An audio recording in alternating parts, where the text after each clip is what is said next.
Le damos las buenas noches ahora al economista Diego Macera, del gerente general del Instituto Peruano de Economía. ¿Qué tal, Diego? ¿Cómo estás? Buenas noches. Hola, buenas noches. Gracias por la invitación. Gracias a ti por atenderla. Bueno, de la economía, es algo ahora que todo el mundo está que se pregunta, desde la economía más pequeñita, más chiquitita de la casa, de la canasta familiar hasta la más grande. En tu artículo publicado esta semana, tú dices, ¿qué pasó? ¿En qué momento todas las reacciones tan prontas, tanto de decisiones políticas como económicas, no funcionaron? Sí, yo en parte en el artículo lo que yo trataba de describir era que parte ha sido, creo que había tres componentes principales, ¿no? Uno, la naturaleza de la cuarentena, que fue larga, ¿no? Ya vamos pues más de 100 días, probablemente vamos a tener una de las cuarentenas más largas del mundo. Fue además muy restrictiva, ¿no? No se permitió tener mayor actividad económica más allá de la estrictamente necesaria, mientras otros países se podía hacer de repente construcción o minería siguiendo protocolos sanitarios. Aquí eso no se pudo hacer. Y lo otro es que fue en todo el territorio nacional de igual manera como un masazo, ¿no? Creo que la naturaleza de la cuarentena fue uno de los problemas, no, digamos, más allá de si fuera justificada o no en vista de los contagios, es la explicación, una de las explicaciones principales de la caída económica. La otra explicación son ya problemas de implementación y de corrección en el corto plazo, ¿no? Bonos que a veces no llegaron a las familias, ¿no? Programas de financiamiento que a veces se demoraron en empezar o que empezaron a veces con montos Claro. insuficientes, problemas sobre todo quizá en la reactivación económica al momento de cuáles son ¿no? la fase 1, la fase 2 y a veces la carga burocrática que teníamos encima. Y lo tercero es ya algunos problemas estructurales, institucionales, de largo plazo, ¿no? Que arrastramos desde hace décadas, ¿no? Ya informalidad, baja penetración financiera, ¿no? Problemas estructurales con el sector salud. Pero creo que en ese combo, ¿no? Entre naturaleza de cuarentena, problemas de corto plazo y problemas de largo plazo explican que hoy día el Fondo Monetario haya corregido la estimación de Perú a un menos 14%, ¿no? Que un poco en línea de hecho, con lo que proyectábamos en el IPE, de una caída entre menos 14 y menos 15 para el 2020. Esperamos, sí, un buen rebote en el 21. Sí, justo sobre eso te iba a preguntar, el famoso rebote, porque claro, hasta hace un par de semanas se decía que el Perú iba a quedar bien, digamos, con este rebote, digamos, para el próximo año, pero después de ver estas nuevas cifras de menos 14, ese rebote hasta dónde nos va a llevar, a superar el menos algo.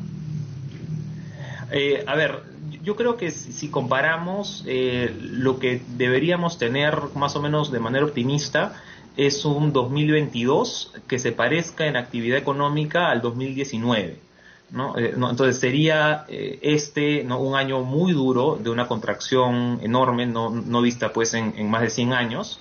El próximo año, más que reactivación, estamos hablando de un año casi de reconstrucción nacional. ¿No? Y para tener quizá el primer trimestre del 2022, como decía, quizá retomar algo de lo que dejamos a finales del 2019. Con lo cual, esta crisis, de una manera más o menos optimista, de nuevo, nos costaría 2 años. 2 años. Pero eso tiene varios supuestos detrás, ¿no? Esto supone que no tenemos un rebrote significativo de los contagios en la segunda mitad del año.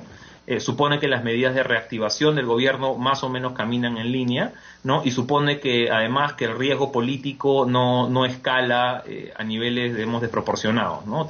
Considerando además que tenemos una elección pendiente en el 21.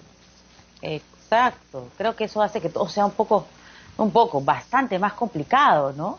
Porque en un año pues vamos a tener a un nuevo gobierno, una nueva gestión, a nuevas personas y con ideas distintas probablemente, de repente mucho mejor o de repente no tanto. Sí, yo tengo confianza que quizá el próximo Congreso, el próximo Ejecutivo, ¿no? En vista, digamos, de todo lo que venimos pasando en este año tan duro para tantas familias, sí tenga el buen tino de poner algunos de los temas más grandes y que hemos dejado de lado sobre la mesa. digamos, hoy día hay una presión absolutamente justificada para finalmente ponerle esfuerzo a cerrar las brechas en el sector salud, por ejemplo. Sí. Tenemos que cerrar brechas en infraestructura, tenemos que mejorar la calidad de la educación, informalidad. O sea, hay muchísimas cosas que creo que esta pandemia ha puesto más visibles, no diría desnudado, porque en verdad todos las sabíamos, creo, pero por lo menos le ha hecho mucho más Por supuesto. visibles. Yo confío que el siguiente gobierno quizá pueda tener el buen tino de recoger los problemas que hemos visto tan claros para durante los 5 años que quede empezar a darle una solución. Ujú. Ok, pero digamos, en el año electoral siempre es un año, digamos, económicamente hablando, como aguantado, ¿no? En general, siempre ha sucedido eso. Y, digamos, en estas circunstancias, pues eso es precisamente lo que no nos conviene. Sí, normalmente, digamos, dependiendo de qué candidatos estén liderando las encuestas, normalmente hay una caída de expectativas económicas justo antes de Sí. la primera vuelta o de la segunda vuelta, dependiendo de quién pasen. Luego, una vez ya terminada, por lo menos eso es lo que ha sucedido en las últimas elecciones, una vez pasada la segunda vuelta, la cosa se asienta un poco más y retomamos un nivel de tranquilidad Crecimiento, relativo. sí. ¿No? Yo esperaría que eso ha sido como ha sucedido en las últimas 4 o 5 elecciones. Yo esperaría que esta se mantenga por lo menos más o menos Ujú. en esa línea. Sí hay, yo creo, y estoy de acuerdo ahí, sí hay un problema adicional, ¿no? Que es el populismo que circunstancias como esta entendiblemente gatillan, ¿no? Y que hoy día Sí, estamos viendo en el Congreso y a veces en el Ejecutivo claro. no, siendo bastante obvias. Sí, sí, compiten. Y entonces Sí, probablemente por ahí a también vayan veces los parecería porque candidatos, no que la dinámica ¿no? es que el Congreso presenta algo no, muy malo, el Ejecutivo trata de encontrarlo un poco en el medio, no algo no tan malo, pero el Congreso Mm. termina pasando algo parecido a su proyecto original de todas maneras, ¿no? Y con lo O cual viceversa. el Ejecutivo Mm. además se desgasta, ¿no? Porque ya no tiene pues la legitimidad o la misma legitimidad para observar las normas y efectivamente el Congreso insiste. Sí, claro.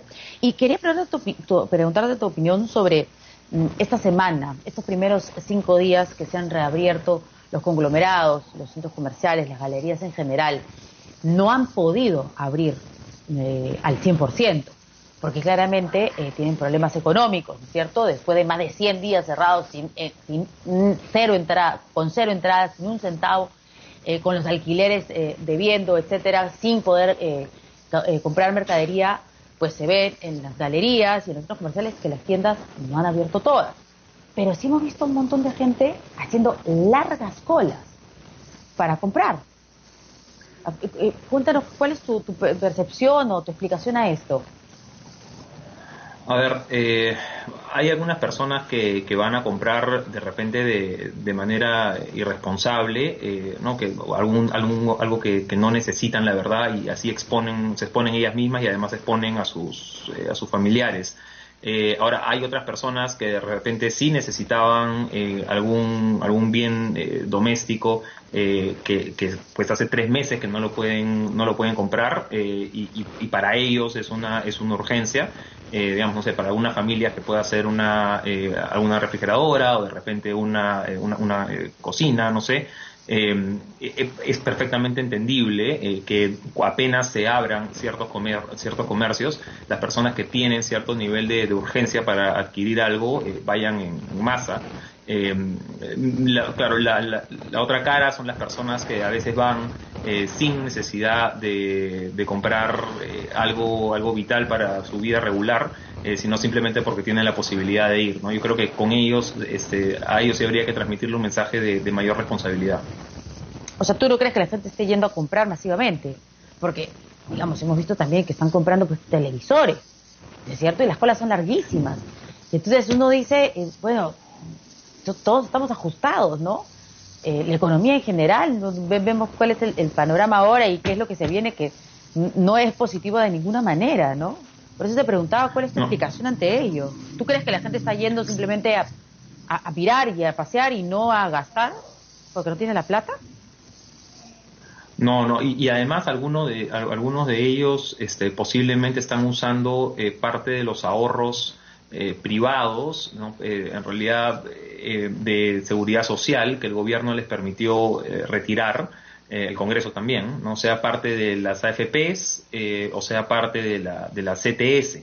Y la verdad que esos son, y aquí quiero ser bien claro, esos son fondos de emergencia, ¿no? Que las personas han venido ahorrando a lo largo de años y que deberían usarse para una circunstancia de emergencia. ¿No? No, si yo tengo estos fondos adicionales y efectivamente decido retirarlos, deben ser para cubrir una necesidad básica de la familia, o de lo contrario no los tenía que retirar en el primer momento. No, no son para cubrir bienes suntuarios, no son para cubrir televisores, o no son para cubrir algunas otras cosas que hemos estado viendo se han formado las colas. Sí, sí. Bueno, ¿y qué es lo que esperarías que se venga ahora en esta tercera fase? Porque hemos tenido una segunda fase y un 2.5, ¿no? Pero ahora viene una tercera fase. ¿Qué es lo que debería haber de medidas económicas para que el panorama no sea tan oscuro como nos estás pintando? Sí, en la tercera fase en realidad ya tendríamos que tener la mayoría de actividades operando, ¿no? El tema acá va a ser cómo le damos la vuelta a algunas de las limitaciones que hemos ido encontrando en las primeras dos, sobre todo en la primera fase, ¿no? En la que algunos criterios burocráticos o de control limitaban la apertura de varios negocios y uno se enfrentaba, pues, como decía también, con un estado multifacético, ¿no? Donde de repente podías estar en línea con el Produce, pero con el MINSA no, y de repente podías estar de acuerdo con el Produce y el MINSA, pero no con el Ministerio sectorial. Y si pasabas la ola de estos ministerios, tenías que entenderte también con el Ministerio de Trabajo y las decisiones que habías tomado sobre planilla, y una vez que pasabas toda esta maraña, de repente te encontrabas con que la municipalidad distrital tampoco te dejaba operar, no, a pesar de tener los permisos del Ejecutivo en línea. Entonces, parte del problema que hemos tenido es esta carga burocrática y estado multifacético, que entiendo se ha corregido bastante a partir de la fase 2, pero falta todavía bastante que avanzar pensando en la fase 3. Mi preferencia siempre ha sido más por un sistema de protocolo general, ¿no? Y en vez de esto de las fases, lo que decimos es, oye, acá hay la lista del protocolo de salud que tú tienes que cumplir, si tú la cumples, operas, ¿no? Independientemente de si tu tienda está en un centro comercial o es una botica o ferretería con puerta a la calle, ¿no? Porque a veces pareciera que estamos tomando estas decisiones con criterios quizá un poco arbitrarios de quién abre y quién no. O sin criterio, claro. Muy bien, muchas gracias, Diego, por la entrevista, y hasta pronto. Gracias. Buenas noches. A esta hora los dejamos con nuestra sección Así es la Nuez.